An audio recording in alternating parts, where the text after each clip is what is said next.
Assalamualaikum warahmatullahi wabarakatuh. Ketemu lagi di Kubontoro channel yang membagikan tips-tips seputar merpati dan serba-serbinya.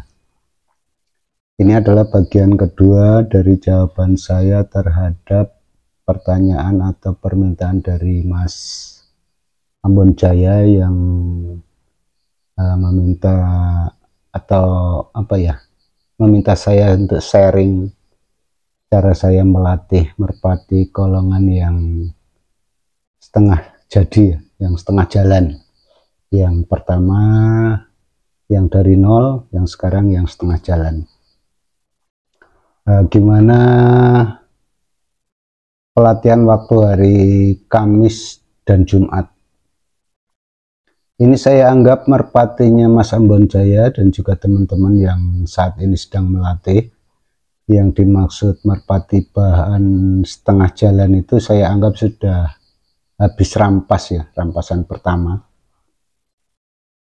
Dan bagaimana pelatihannya saat hari Kamis dan Jumat? Kalau saya melakukan begini ya teman-teman ya.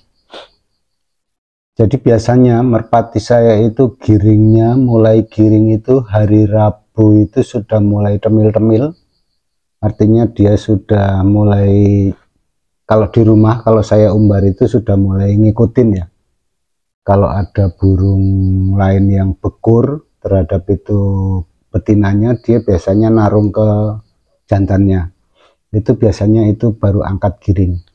Kemudian hari Kamisnya itu biasanya sudah mulai ngejar.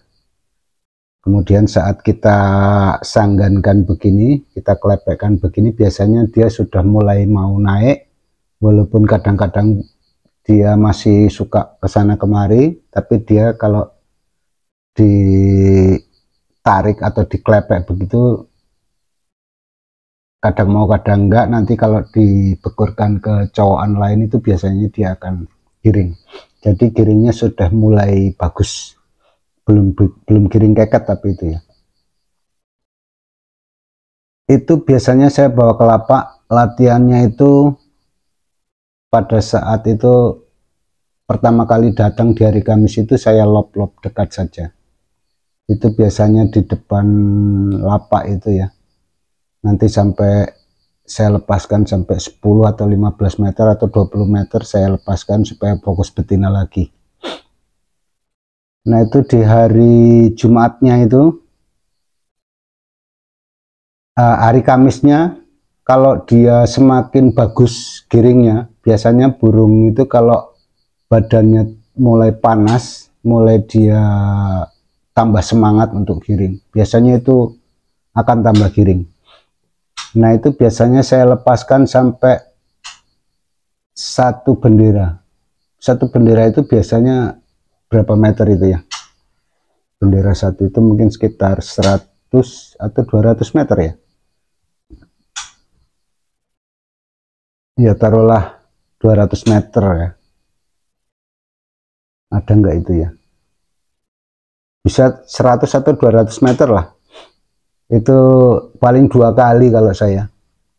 2 kali atau 3 kali. Kalau dia terbangannya tetap bagus, kemudian turunnya bagus, biasanya saya tambah 3-4 kali, 5 kali, bahkan kalau pas dia fit sekali kemudian turunnya tidak ngebuang, biasanya saya tanyakan juga sama jokinya, ngebuang enggak turunnya?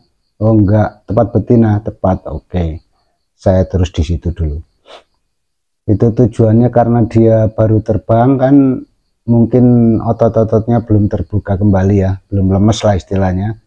Nah itu hari Kamis itu biasanya cuma sampai di jarak 100 atau 200 meteran itu, belum saya tambah.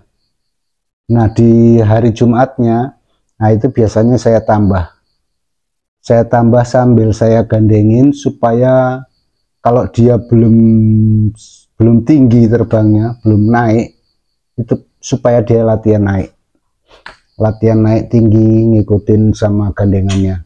Biasanya nanti kalau toser yang bagus menurut saya itu biasanya kalau yang dilatih itu agak menggok gitu, biasanya diikutin, kadang diangkat gini ya. Nah itu nanti kalau dia belum kuat dia akan turun lagi, kalau udah kuat dia akan naik. Itu hari Jumatnya itu di jarak-jarak 200 lebih, 250 sampai 300 lah. Saya lepaskan di situ terus sampai dia betul-betul bisa mengikuti. Kalau belum ya nggak masalah, tapi tetap di situ aja, jangan ditambah. Kalau dia sekiranya di bawah itu udah agak ngebuang atau dia sudah lelah terus dia nggak mau turun, itu biasanya salah satu tanda kelelahan. Itu dia biasanya nggak mau turun, dia terus begitu ya, nanti dia baru balik gitu, seakan-akan dia nggak fokus sama klepek.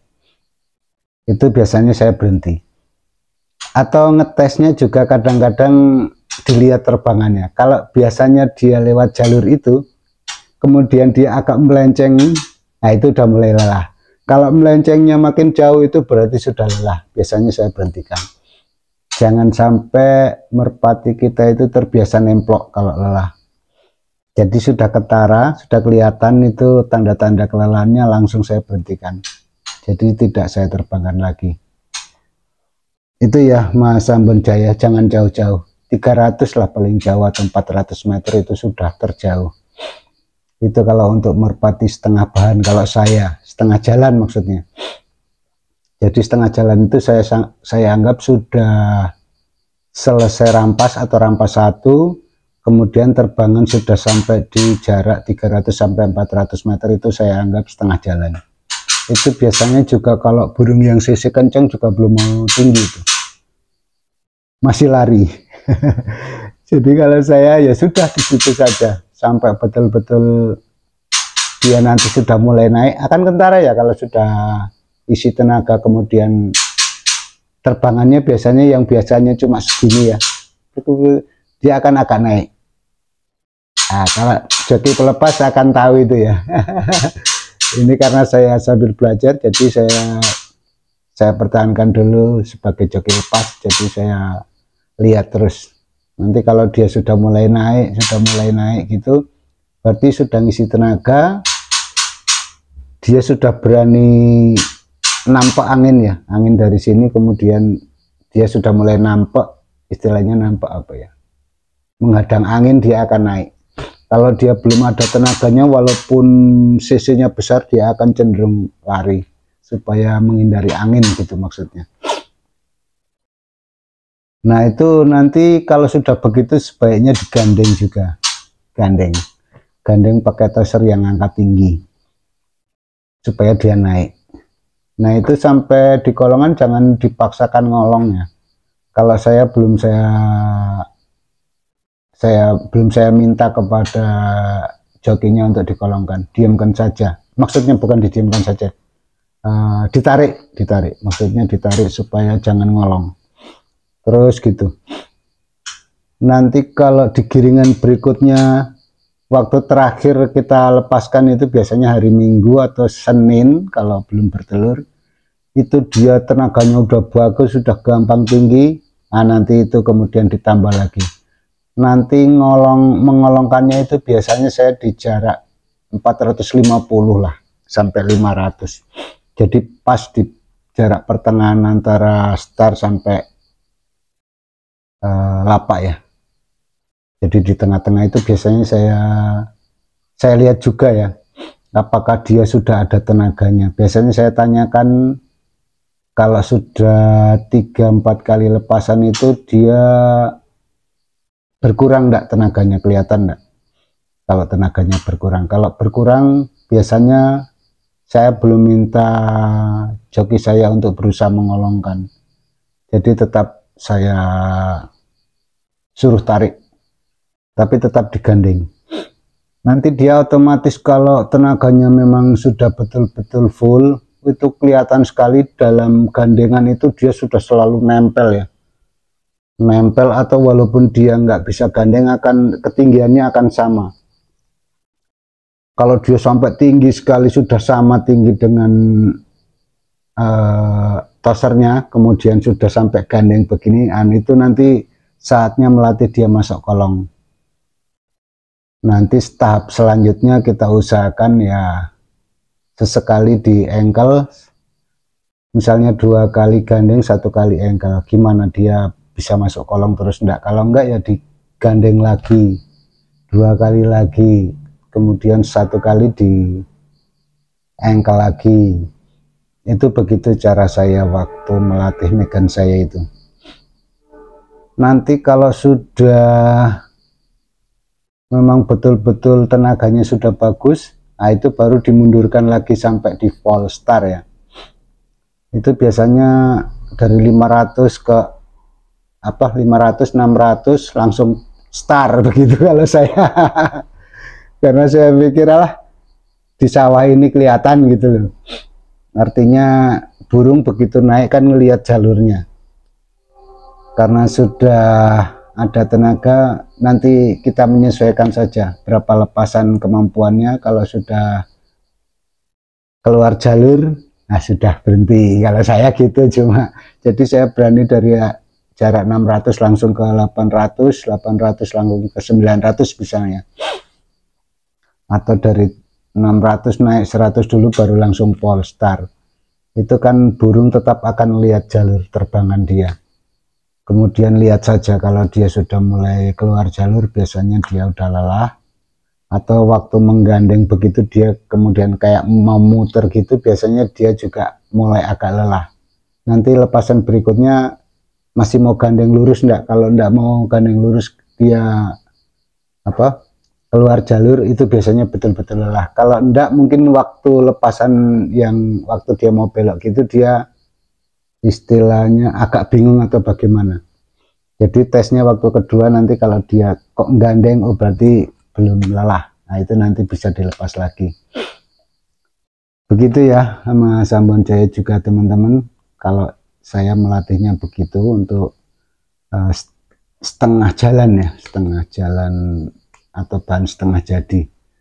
Nanti kalau misalnya di lapak itu sudah full star itu sampai berkali-kali kok nggak ngolong, tapi udah tinggi ini ceritanya ya teman-teman, udah tinggi sampai kolong, kemudian dia nyerosot terus, itu untuk belajar ngolongnya pindah lapak biasanya itu langsung ngolong itu. Nanti di jarak bendera 2 misalnya, itu biasanya udah ngolong kalau ganti lapak, pindah lapak maksudnya. Nanti biasanya kalau sudah lama di lapak situ sampai 2 giringan misalnya, itu biasanya suka ngerodok lagi. Tapi jangan khawatir, bukan karena dia apa-apa, tapi karena dia sudah terlalu hafal. Nanti pindah lagi, pindah di kolongan yang pertama tadi atau pindah kolongan yang lain, supaya dia terbangannya tinggi terus ngolong. Tapi tetap harus dijaga kondisi merpatinya ya, dalam keadaan bugar, sehat, itu biasanya nanti bisa stabil ngolong. Itu kalau menurut saya. Kalau burung yang Megan saya itu baru pindah lapak 1 kali, hitungannya 2 kali ya. Pertama di Sukomana itu baru jarak berapa meter sudah saya pindah ke Suruwoh, karena pertimbangan lebih enak di Suruwoh waktu istirahat dekat rumah. Kalau di Sukomana agak jauh dan panas sekali. Kemudian habis dari Suruwoh saya pindah ke lapaknya Pak Haji Roni yang di Kecamatan Budo itu ya, di Wonodadi, di desa Wonodadi, yang lapaknya rampok, yang kemarin ada lomba event 50 juta itu. Main di lapak sana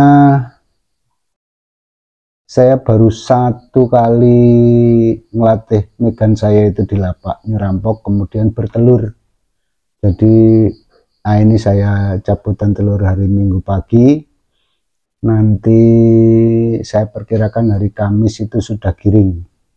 Biasanya jamu saya yang saya tes ini formula baru ini cepat untuk menggiringkan merpati, jadi saya berani cabut hari Minggu ya. Nanti kalau yang lalu cabutan hari Minggu siang, kemudian hari Rabu itu sudah mulai giring, hari Kamis sudah giring sekali, kemudian nanti hari Senin biasanya bertelur. Kalau jamu yang dulu agak lama, yang jamu pertama saya eksperimen bikin jamu 2 kali ini. Yang pertama kayaknya buat tenaga bagus itu, terus yang kedua ini buat giringan yang bagus. Tapi salah saya waktu nyoba ini pakai satu burung, jadi saya belum berani menyimpulkan yang betul yang mana gitu ya. Nanti saya akan pakai burung satunya lagi untuk eksperimen. Kalau yang megan saya coba pakai jamu yang terakhir ini dulu sampai berapa giringan, nanti hasilnya gimana. Kalau yang burung satunya lagi nanti akan saya coba pakai yang jamu yang pertama kali bikin yang saya tunjukkan di video lalu ya, beberapa bulan yang lalu mungkin. Oke, sekian dulu ya Mas Ambon Jaya, semoga ini bisa bermanfaat untuk Mas Ambon Jaya juga teman-teman yang lain yang sedang sama-sama melatih dan belajar merpati kolong seperti saya. Semoga sharing ini bermanfaat sebagai referensi dan pembanding waktu teman-teman sedang melatih merpati. Akhir kata, Assalamualaikum warahmatullahi wabarakatuh.